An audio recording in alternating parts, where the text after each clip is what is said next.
My name is Brent Jennings, and this is my 1964 Ford Falcon.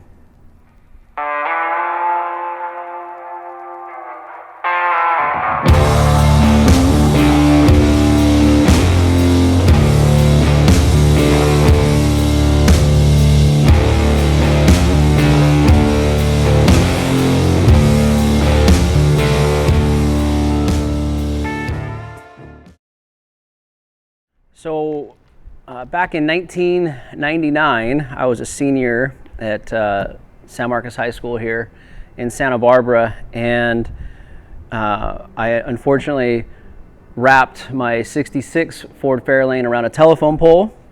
So we were traveling up north to a football playoff game, and my dad found this car for sale outside a woman's house, and I didn't know of the car, obviously, during the game, but he said that he found this vehicle for original owner. The husband had just recently passed away, so that's why she was selling it. And so we went up and picked it up.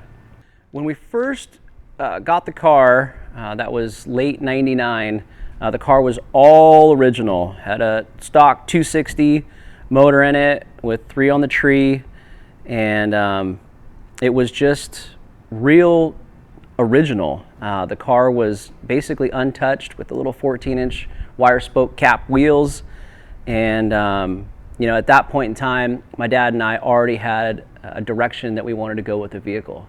So once we acquired the car, we got it back here. My dad and I, again, we had an idea of what we wanted to do with the car. At the time, it was straight line drag racing kind of period and era, I guess, back in 99. But so it was, fat tires in the back, skinnies up front. So we tubbed it, put the roll cage in it, and it just, like most things, the car takes a while to evolve and change over time. So the car gradually did that. Went through, we had a Hypo 289 motor that was super clean with a top loader 4-speed, all fresh painted, rebuilt. And unfortunately, we never even fired it up. I got an opportunity to get the 408 that's in it now. And the pro touring kind of scene started to kind of take off, I recall, in, the early 2000s, mid 2000s. So the car scene was going like bigger wheels, bigger brakes. Wasn't so much suspension oriented then, you'd put your subwoofers in the back and your 6x9s kind of a thing. But it just started to slowly evolve. So obviously dating back from 99 to now, the car has progressed and changed numerous times. So how I got into autocross really stemmed from my obsession and fascination with the vintage road racing and the Trans Am series from like the 70s into the 80s, and they still run the Trans Am today. Much different cars, of course, but it really, the car evolution kind of stems back to my dad taking me to Laguna Seca, Willow Springs to see the vintage guys race. And so I've always, been into wanting to wheel the car, not just in a straight line. And I believe I met Mike Bowers, I want to say about 5 or 6 years ago. And he was already doing the autocross. And so he's a local Santa Barbara guy here in California. And so I kind of clung to him, and it's just been an obsession since. I think he and I feed off each other a little bit with our modifications, and it's always fun, having someone close to you that you can kind of share your disease with. But that's really where it all started. It was back with the vintage road racing scene and wanting to actually get the car on an open track.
back in 1999, the car came with the stock 260 V8 that was in it, and that quickly came out immediately, and we stripped the engine compartment completely down to bare metal, and the car was canary yellow at the time, and we came across it's a Hypo 289.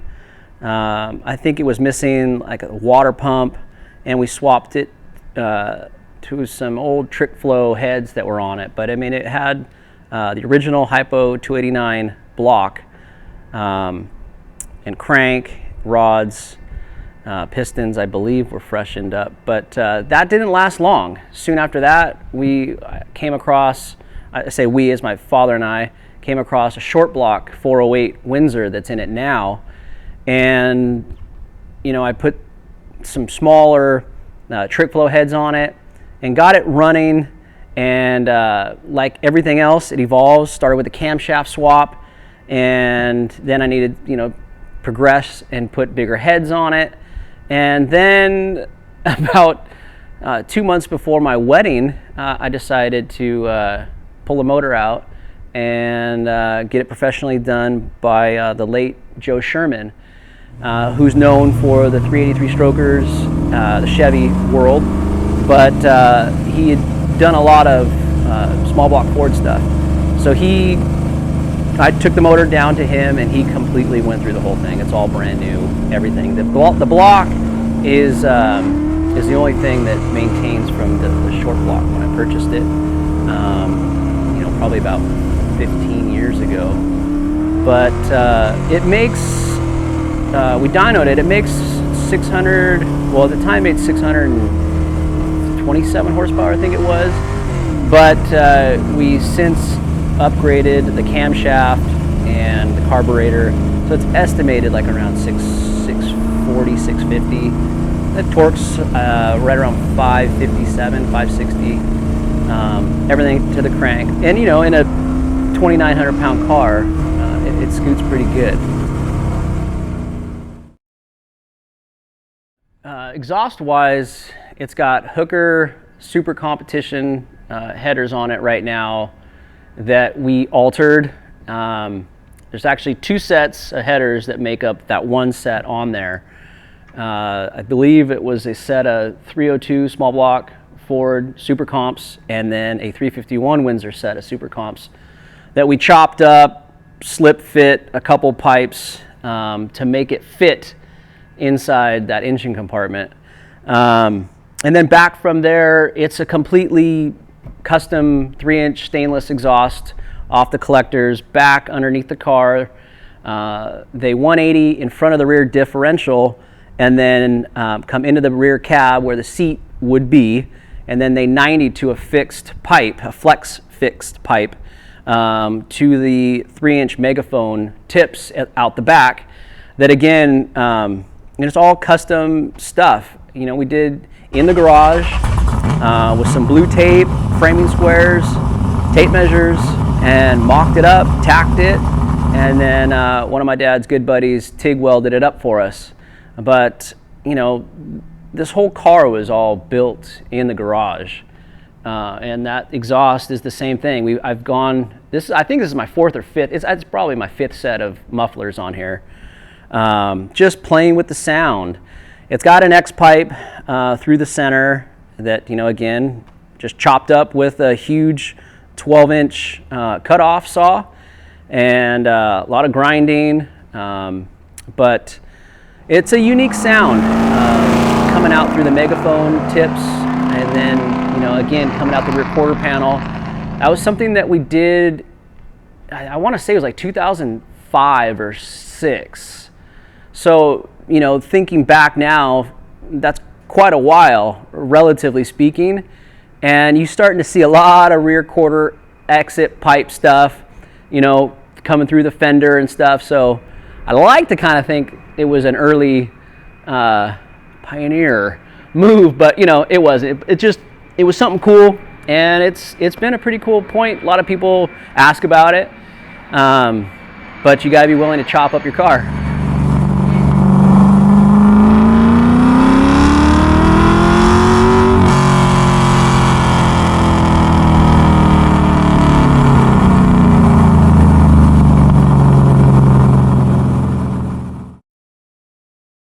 rack, steering, suspension stuff on the car. It's got a Jones Racing front cog and power steering setup with a total control rack and pinion. The cars never had power steering. I actually have never driven a classic car with power steering until this one about 2 years ago, 2.5 years ago when I got into autocross. The Jones Racing setup is super deluxe. The guys there are fantastic. They helped me piece this thing together. And then between that and the rack and pinion, it handles pretty well. Now, like I said, it's the first car, old car, that I've ever driven with power steering, and it makes a nice difference. So transmission-wise, originally the car came with a 3-speed on the tree, and then we had the Hypo 289 and the top loader 4-speed in there, and unfortunately that we never got to even experience it in with the new stroker motor and the Tremec TKO 600 that's in it now. It's got a short throw shifter. I think it's a tri-ax, I believe, but that is mated to a set of 350s that are currently in it right now that seem to work pretty well with the stock gear ratio and the transmission. I had some 411s in the back, and with the torque and power, it's just, you can't get 30 feet without grabbing second gear. So the 350s seem to work pretty well. It's probably a little much for autocross, possibly, but the torque helps me get out of, in second gear. It helps me kind of dig out the corners. So I think that definitely helps. I think I might play with some 373s, possibly, but for now, it seems to be working pretty well. Up in the front, suspension-wise, it's kind of a mix of total control and Mike Meyer. Mike's helped me a ton with this car. It's got a set of double adjustable JRIs with a remote can, and I think the spring setup right now is about, I think it's 700-pound spring with 100-pound rubber in it, and it's got, again, it's the total control front, lower strut, and the upper and lower control arms. But again, Mike's helped me tweak and modify those parts. And the strut brace inside the engine compartment is something that my dad and I built, again, back in the garage. So that was kind of fun. It's not the lightest equipment, but it's definitely the most stout, I think, possible. So that was some fun one-off stuff working with my dad.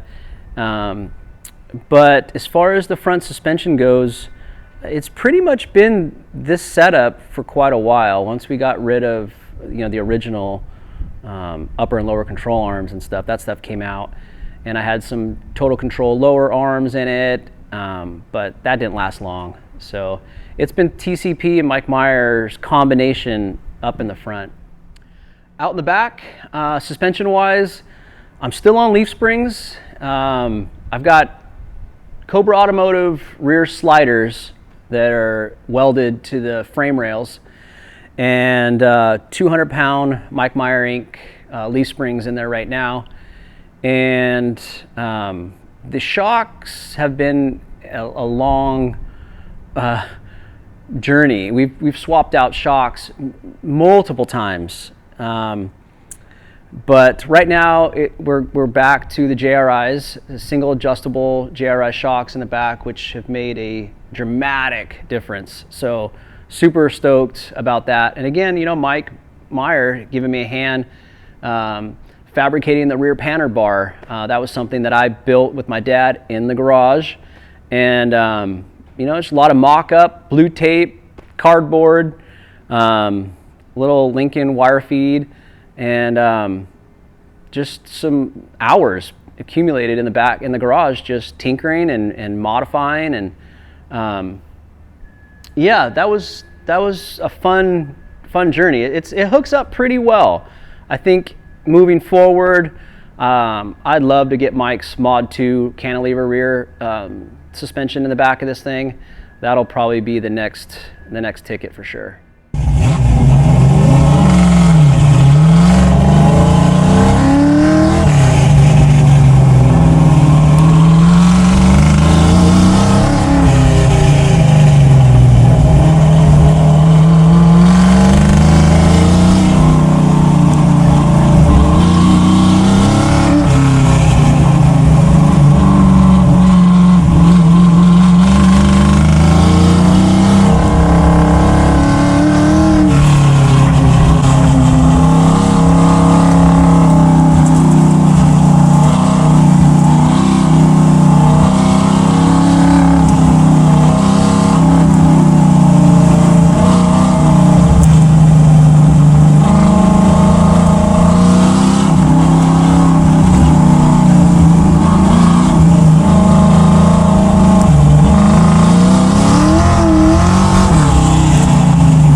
For brakes, I'm running Willwood. I got the 13-inch, I believe they're the super lights, front and rear, with the billet 6-piston front and the 4-piston back. I've got, manual brakes. Never had any power booster setup in any of the classic cars that I've ever had. Definitely for autocross and racing, it's gives you more pedal feel with the manual setup. So, but these have been on here for about 2.5 years, the drilled and slotted version, and they've held up just fine. There's a lot of rumors or speculation that they'll crack with the different heat cycles, but I mean, I've put them through some pretty good torture and they've held up just fine. Wheels, tires, these are Forgeline GA3s. That's a 3-piece wheel. It's taken me 3 or 4 tries to get that offset and just right. It's 6 1/4 backspace front, 6 1/4 backspace rear, with a 275 Falcon RT660 in the front and a 315 in the back. Solid tire. I love these tires.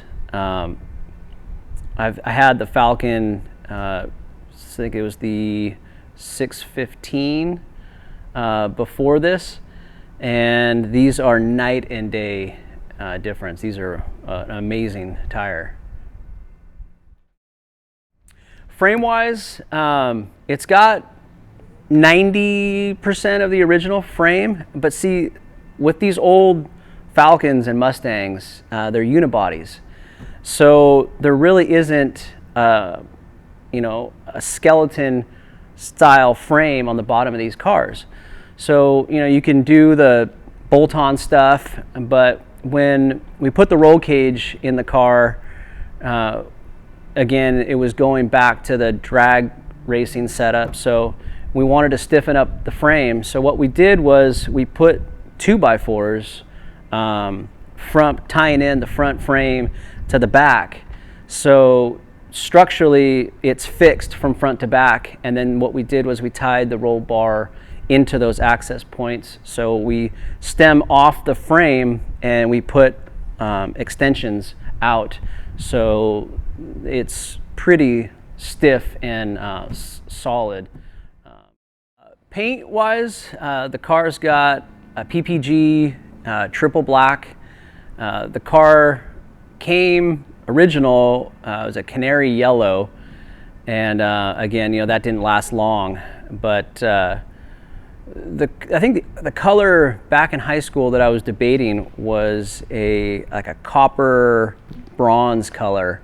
I think it was on a limited production run of Dodge Vipers at the time, but I went with black. It's very difficult to keep clean, especially out on the track. But as far as just pure beauty and elegance, you get a little bit of nastiness out of it too. So I think it works real well. But it's a chore to keep clean for sure. Body wise on the car, as far as the customization, one-off stuff, the teardrop hood, fiberglass, dates back to the early Trans Am Thunderbolt style era with the drag racing stuff. But front bumper wise, that as well started back with the vintage Mustang GT 350R Valance, and then we just decided to make our own. So we designed it in the driveway, and one of my dad's buddies came over, and he used to work for Sam and Chip Foose, and he helped us fabricate that front bumper. But I got my hands on it a little bit, but I think we did that back in 2005 or 6 as well, when we were doing the exhaust. But that's actually got number 3 rebar in it. It's all reinforced, super stout part, with some GMC Denali driving lights with brackets inside that are molded, glassed into that front bumper. And then below the bumper is that splitter lower spoiler. Again, made that in the garage with my dad's help, and made some brackets. Everything's fixed, pretty stout there. And then the back spoiler, that started with just a couple sketches and drawings like most of the car, and then we had to incorporate a little gurney flap on the back of that thing. But the brackets, again, we basically started with Bondo and shaped the rear deck lid with Bondo to get the bracket mounting point. So that all started with cardboard, blue tape, made some templates and a design, and then we had a guy here locally laser jet those. And then I just brushed them with some Scotch-Brite, cleared them with a satin rattle can clear coat, and yeah, that was it. Interior, I think it all started with the dash. There's probably about 15 pounds of Bondo on that dash right there. Just sculpting those gauges and molding the tack where the radio would have been.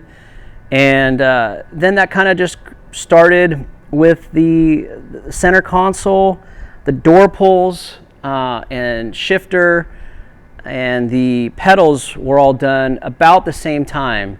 And again, that's bandsaw, drill press, bench grinder, and some filing. So it's all stuff done in our garage. But the car kind of evolved from, again, the straight line stuff, which is all about being, lightweight and raw and, as straightforward as you can with the car. But this is not light. Let's just put it that way. It's got some, it's full interior. It's got the full center console. So it's not all out race.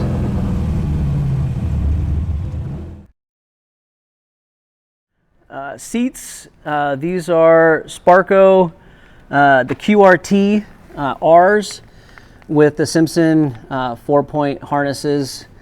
And yeah, basically, the center console is all stuff that we made in the garage. We incorporated power windows in here. So we integrated the switches into the center console with the e-brake coming through the center there. But I had somebody do the interior upholstery for us. But it's got that kind of early baseball two-tone stitch on the side panels and up through the center console. And then again, the rear seat delete is only there to allow the exhaust to 180 into the cab and then 90 back out. There's an old Porsche heater fan in there that we integrated to kind of help move that hot air and circulate in the box. And then, the quick release on the I Did It steering column is a must with these style fixed back seats. But the door pulls, everything inside the car was done in the garage. Most fun with the car, hands down, is the time working on it with my old man. Countless hours fabricating the dash, the door pulls, the exhaust, helping teach me how to, set the alignment. Just countless curse words and time. But this car doesn't happen without my dad. So aside from just the sheer time involved with my dad building the car, it's the cool people that I get to meet with the car. That's how I'm pretty sure that's how I met Mike Bowers, local Santa Barbara guy. Mike Myers helped me with this build, phenomenal, awesome guy. Through Instagram too, meeting connections, and it's just the community that the whole car community itself is pretty rad, obviously, as we all know. But just going to the gas station or the grocery store or something with the car, there's always a huddle of people around it wanting to know little bits about the car. It's definitely, it's a looker for sure.